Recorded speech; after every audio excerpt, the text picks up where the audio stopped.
हाँ बच्चों, इस वीडियो में हम बात करते हैं एरिया ऑफ ट्रायंगल के बारे में। ठीक है, हम कोऑर्डिनेट ज्योमेट्री के बारे में पढ़ रहे हैं। और कोऑर्डिनेट ज्योमेट्री में यदि कोई ट्रायंगल हमें दिया हुआ है, मतलब ट्रायंगल के तीनों वर्टेक्स के हमें कोऑर्डिनेट दिए हुए हैं, तो उस ट्रायंगल का एरिया कैसे निकालना है वो हम सीखेंगे इसमें।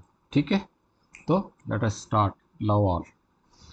सबसे पहले हम एक्सिस बना लेते हैं बच्चों, X axis and Y axis.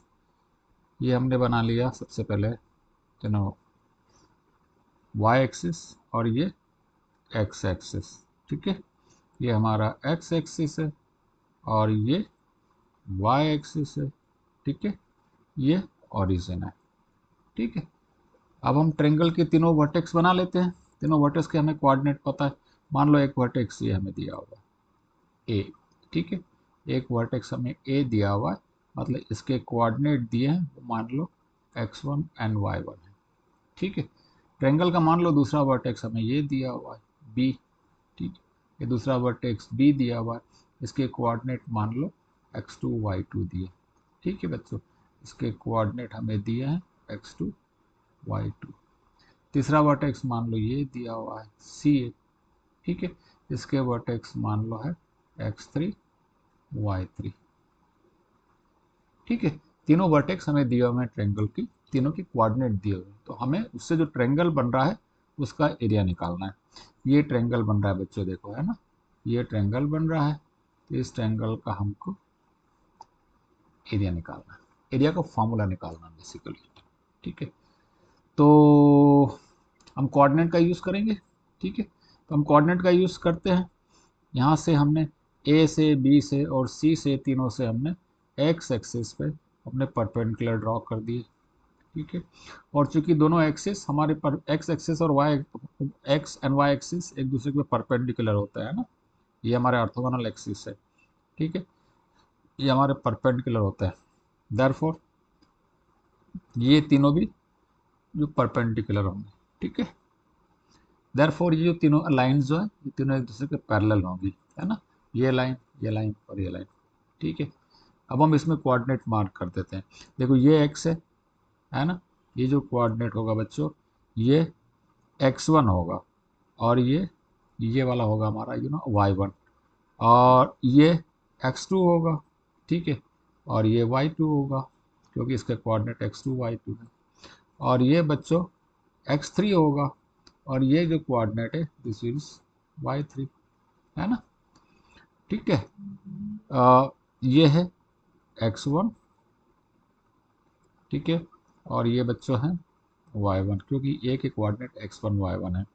ये है x2, है ना, ये है x2 और ये y2, क्योंकि b के कोऑर्डिनेट x2 y2 है। और ये है x3, है ना बच्चों, और ये y3। ठीक है, ये हो गया y3। ठीक है बच्चों, ए के कोऑर्डिनेट x1 y1 है, x1 y1। बी के कोऑर्डिनेट x2 y2 है, देखो x2 y2। सी के कोऑर्डिनेट x3 y3, ये x3 y3। ठीक है, हमें ये एरिया निकालना है, एरिया ए बी से निकालना है। ठीक है, तो एरिया ए बी से निकालने के लिए हम क्या करें, हमको इसमें तीन, हमें इसमें दिख रहे हैं ट्रेपेजियम, है ना बच्चों, तीन ट्रेपेजियम दिख रहे हैं। एक ट्रेपेजियम मेरे को ये दिख रहा है, नीला वाला ट्रेपेजियम दिख रहा है, नीला वाला ट्रेपेजियम। ठीक है, ये नीला वाला ट्रेपेजियम बच्चों, तो यदि नीले वाले ट्रेपेजियम का क्या मैं एरिया निकाल सकता हूँ क्या, जो मेरे पास इंफॉर्मेशन है उसकी हेल्प से? यस, नीले वाले ट्रेपेजियम का मैं एरिया निकाल सकता हूँ based on the information available. Information क्या अवेलेबल है, हमें कोऑर्डिनेट पता है ना। ये ट्रेपेजियम है, ये दोनों पैरेलल साइड्स है, तो पैरेलल साइड की मुझे लेंथ मालूम है, ये y1 है बच्चों। ठीक है, दिस इज y1, है ना, और ये जो है ये लेंथ कितना है, ये लेंथ y2 है ना, दिस लेंथ इज y2। ठीक है, तो ये मुझे y1 मालूम है और y2 मालूम है, और दोनों के बीच की डिस्टेंस भी मालूम, जो कितना है x2 माइनस x1, है ना। इन दोनों के बीच का ये जो डिस्टेंस है ये है x2 माइनस x1। तो इस ट्रेपेजियम का मैं एरिया निकाल सकता हूँ बच्चों, है ना, नीले वाले ट्रेपेजियम का। ठीक है, ऐसे ही मैं इस हरे वाले ट्रेपेजियम का भी एरिया निकाल सकता हूँ। देखो हरा वाला ट्रेपेजियम, क्या इसका एरिया निकाल सकता हूँ? यस, इसका भी एरिया निकाल सकता हूँ, क्योंकि इसकी दोनों पैरेलल साइड की मुझे लेंथ पता है, जो कितनी बच्चों y2 y3 है ना। और दोनों पैरेलल साइड के बीच की डिस्टेंस भी मुझे पता है ना बच्चों। दोनों पैरेलल साइड की बीच की मुझे डिस्टेंस भी पता है, कितना है? x3 minus x2। ये जो डिस्टेंस है, ये दोनों पैरेलल साइड के बीच की, ये कितनी बच्चों? x3 माइनस x2, है ना। ठीक है, ये साइड मुझे पता है y2, ये y3, ये x3 माइनस x2, तो इसका भी मैं एरिया निकाल सकता हूँ, है ना।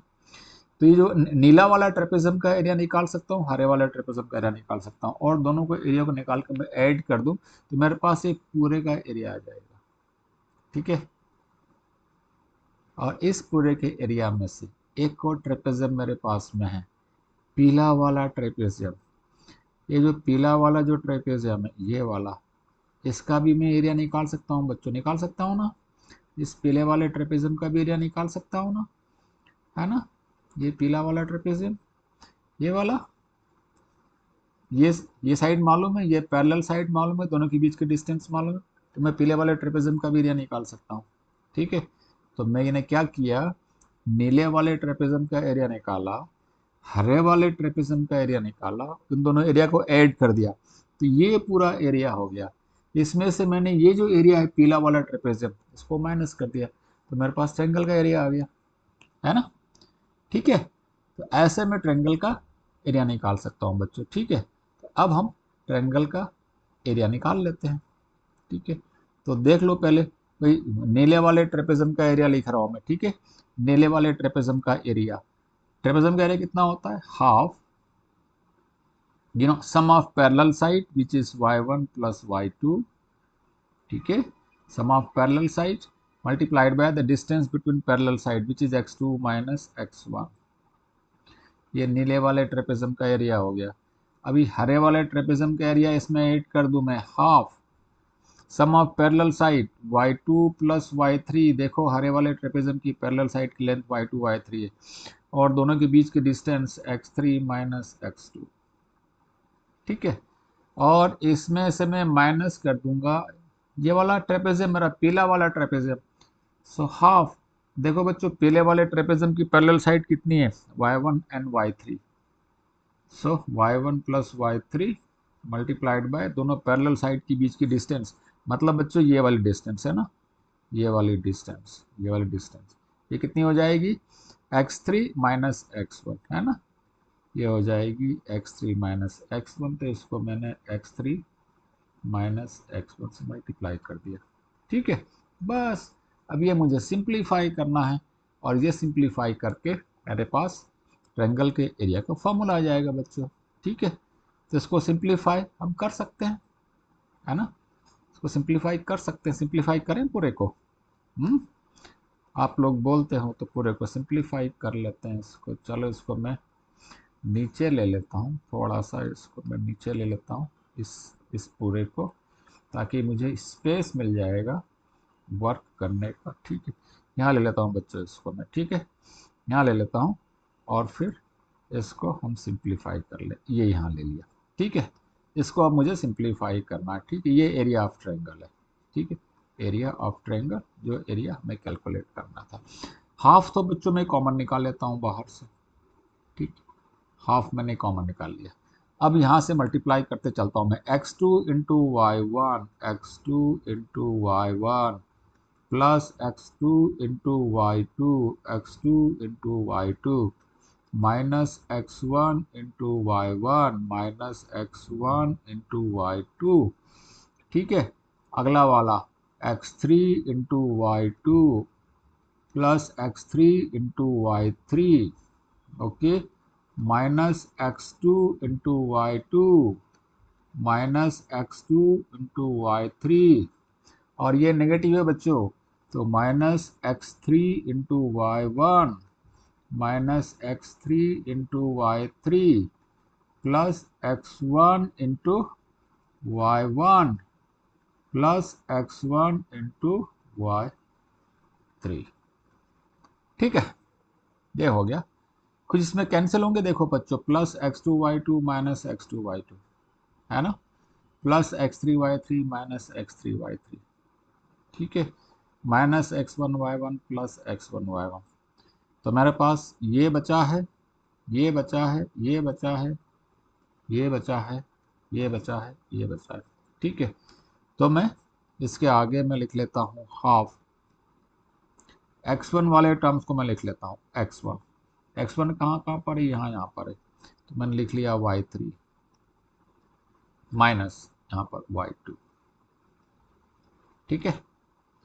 फिर लिख लूँगा मैं x2, x2 कहाँ पर है, एक x2 यहाँ पर है और एक x2 यहाँ पर है, y1 minus y3, y1 minus y3 plus x3, x3 कहाँ पर है बच्चों, x3 एक ये है और x3 एक ये है, तो ये कितना है y2 माइनस y1, ठीक है, y2 माइनस y1, ये बन गया बच्चों, ठीक है।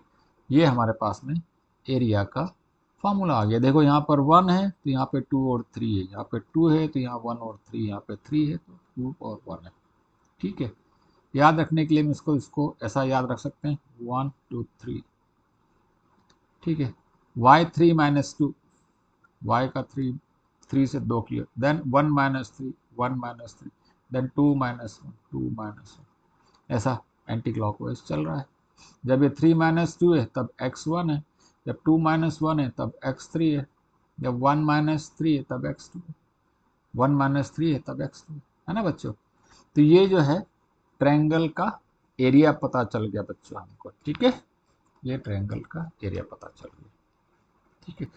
अब इसमें एक बात का ध्यान रखना, कभी कभी हो सकता है कि इसकी वैल्यू नेगेटिव आ जाए, एरिया की वैल्यू कभी कभी नेगेटिव आ जाए, ठीक है, लेकिन हमको एरिया निकालना, एरिया का मैग्नीट्यूड निकालना है, तो area will always be positive, ठीक है। दूसरी चीज कि यदि तीनों पॉइंट एक लाइन में है, तीनों पॉइंट ए बी और सी एक लाइन में है, ए बी और सी मान लो एक ही लाइन में है, ठीक है, तो एरिया कितना होगा, एरिया विल बी 0, ठीक है। मतलब यदि हमें प्रूफ करना है कि 3 पॉइंट एक लाइन में है ना, या कोलिनियर है तीनों पॉइंट, तो उसका एरिया निकाल लो, उससे बनने वाले ट्रायंगल का एरिया 0 आ जाए, इसका मतलब कि तीनों पॉइंट एक लाइन में है, ठीक है बच्चों। तो ये हमने सीखा कि यदि किसी ट्रायंगल के तीनों वर्टेक्स के हमें कोऑर्डिनेट्स दिए बच्चों, तो उसका एरिया कैसे कैलकुलेट करना, ठीक है।